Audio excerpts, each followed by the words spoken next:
Heureuse de vous retrouver sur PDCI TV, votre chaîne préférée. Mesdames et messieurs, bonjour. Le PDCI RDA est en ordre de bataille pour la reconquête du pouvoir d'État en octobre 2020. L'une des étapes pour y arriver, c'est l'organisation des conventions éclatées en vue de la désignation du candidat pour la présidentielle 2020. Les conventions éclatées, preuve de la vitalité de la démocratie au sein du PDCI RDA, se tiennent les 25 et 26 juillet 2020 sur toute l'étendue du territoire national. Comment seront-elles organisées?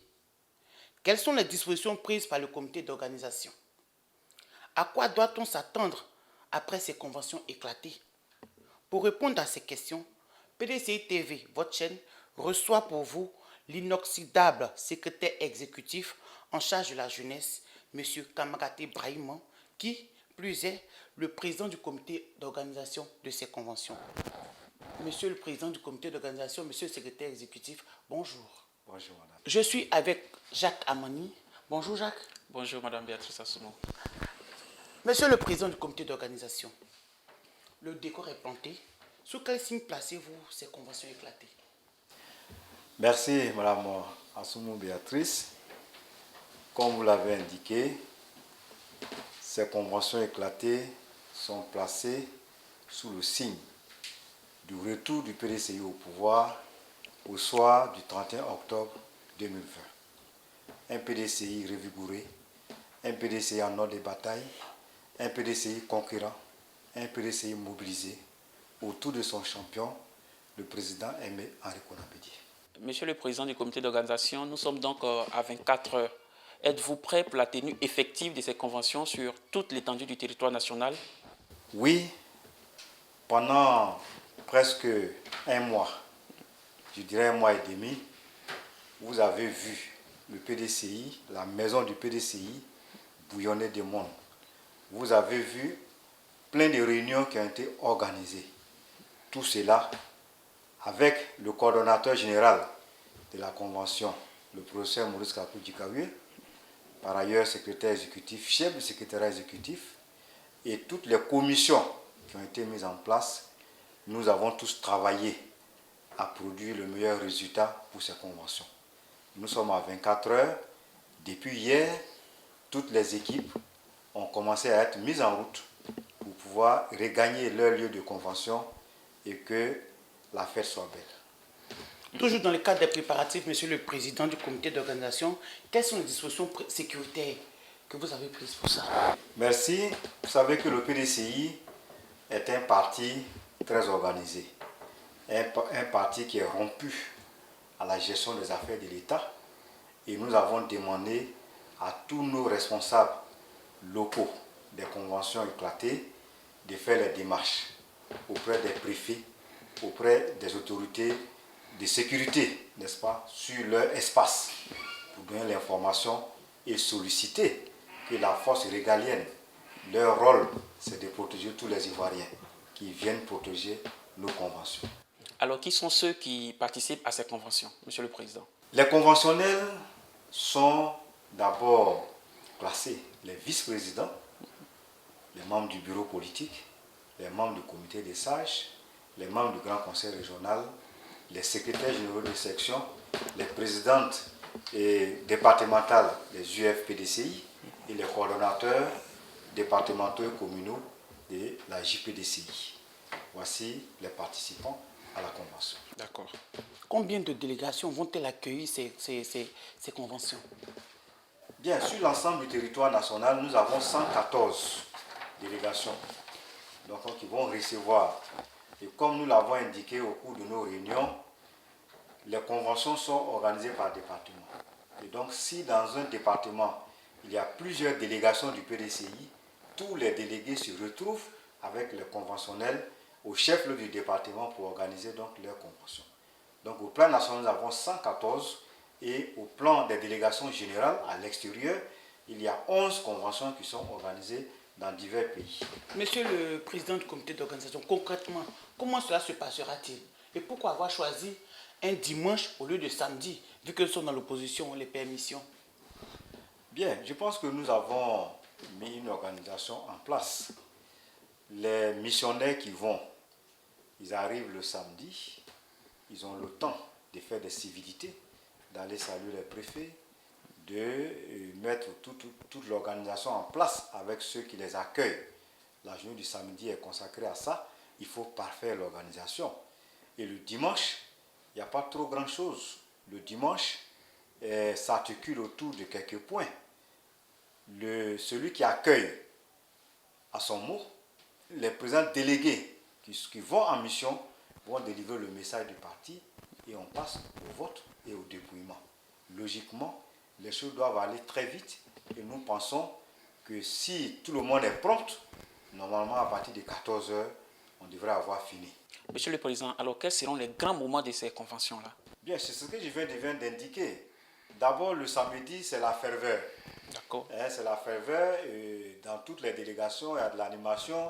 On accueille les missionnaires du parti et puis on organise pour dire demain, voilà comment les choses vont se dérouler. On va saluer les préfets, on va faire telle chose. C'est la ferveur de samedi. Pour monter le mercure, comme on le dit, c'est quand même le PDCI-RDA. C'est ça. Et maintenant, le dimanche, on passe à l'opération de vote. Mais il faut d'abord ouvrir la convention. La convention est ouverte par celui que le parti a envoyé. Et cela est précédé par le discours d'accueil du responsable de la convention locale. Et ensuite, nous passons au vote. Monsieur le président du comité d'organisation, à vous entendre, c'est une fête. Pourquoi organiser une convention quand on sait que le PDCI a un seul candidat qui est le président Rikonan Bédié? Vous savez que la pratique démocratique est ce que le PDCI a de plus cher. Déjà au 11e congrès du PDCI-RDA, le président Aimé Rikonan Bédié, alors président, a soumis au vote son poste de président.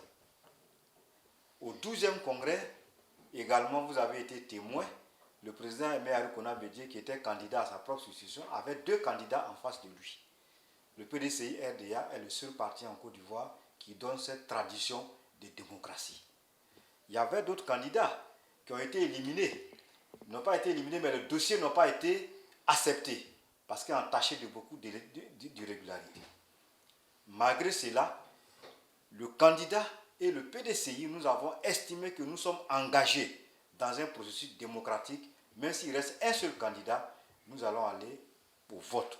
C'est pour cette raison que nous nous sommes donnés, n'est-ce pas, tous ces mal-là à préparer ces élections, à préparer des urnes, des bulletins de vote, le collège électoral, tout ça pour que nous puissions aller et que tout soit fait de façon claire et démocratique. Est-ce qu'on peut dire que c'est un test pour les élections futures? Absolument, vous avez bien compris aussi, c'est un test pour nous, pour que nous puissions être prêts pour ces grandes échéances qui arrivent et que nous devons remporter à tous les coups.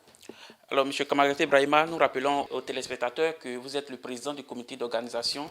Cela sous-entend que vous avez été sur le terrain. Est-ce que vous avez constaté l'intérêt des militants pour la tenue de ces conventions-là?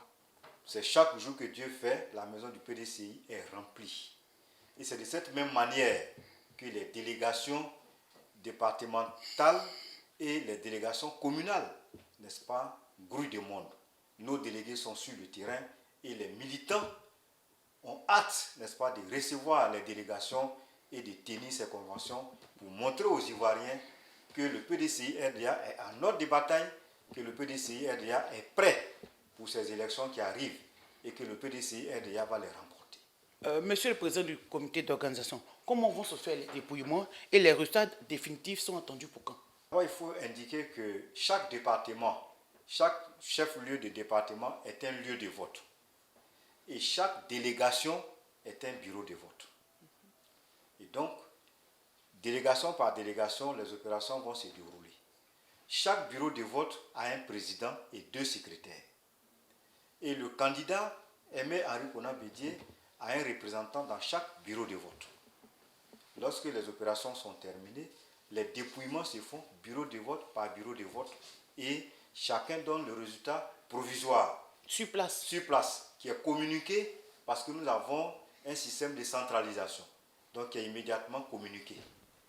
Et lorsque on a fini, les missionnaires reviennent avec tous les documents, les bulletins qui ont été utilisés, les bulletins qui n'ont pas été utilisés, les PV, les urnes, ils mettent tout dans l'urne ferme et ils reviennent déposer à la commission électorale. Et il va y avoir une cérémonie de proclamation officielle des résultats. La cérémonie de proclamation des résultats a lieu quand? Bien, vous serez tenu informé par la coordination. À quand donc l'investiture du candidat à la présidentielle d'octobre 2020? Bien, le bureau politique qui a décidé des dates de ces conventions a indiqué que cette date devait être le plus loin possible. Et donc, pour le moment, il faudrait que je ne puisse vous en dire un mot. Par contre, vous allez regarder les téléspectateurs, les militants, les sympathisants du PDCI et leur lancer un message par rapport aux membres statutaires et par rapport à la convention avant le jour J. Je voudrais, au nom du comité d'organisation, au nom du coordonnateur général de la convention, le professeur Maurice Kakou-Djikawe, lancer donc cet appel aux conventionnels pour leur dire de se tenir prêts à accueillir les délégations qui viennent. Ils savent ce qui doit se passer le jour du vote. Donc je ne vais pas revenir là-dessus. Je voudrais également lancer un appel à tous les délégués qui accueillent ces conventions pour leur dire que nous savons tous les efforts qu'ils ont toujours déployés à cause de leur amour pour le parti et leur engagement. Nous leur demandons de faire en sorte que ces conventions soient belles. Et les missionnaires du parti, nous leur demandons de la rigueur. Nous leur demandons de faire en sorte que tout se déroule bien sur le terrain. À l'endroit des militants qui ne pourront pas participer puisque les conventions, il y a des personnes qui sont désignées. Le militant lambda qui ne pourra pas participer donc à ces opérations de vote-là, ils doivent se dire qu'ils ne sont pas exclus. Mais le choix est fait, ils doivent se préparer pour la grande bataille, pour la grande échéance qui doit avoir lieu le 31 octobre 2020. Je voudrais, pour terminer, lancer en tout cas encore un appel solennel à l'ensemble des militants du PDCI-RDA pour se mobiliser, pour se tenir en ordre de bataille et faire en sorte que le 31 octobre, nous allions à cette bataille-là et que nous puissions les remporter un coup KO. Merci, Monsieur le SE Président, de nous avoir éclairé sur l'organisation de ces conventions. Quant à vous, chers téléspectateurs, nous recevions, comme je l'ai dit, Monsieur Kamarate Ibrahima, secrétaire exécutif chargé de la jeunesse et surtout président du comité d'organisation des conventions éclatées du PDCI-RDA. Merci d'avoir été des nôtres, bien à vous. Continuons de respecter les mesures barrières. Prenez soin de vous, prenez soin des autres. Dieu nous garde. À très bientôt. Bonsoir.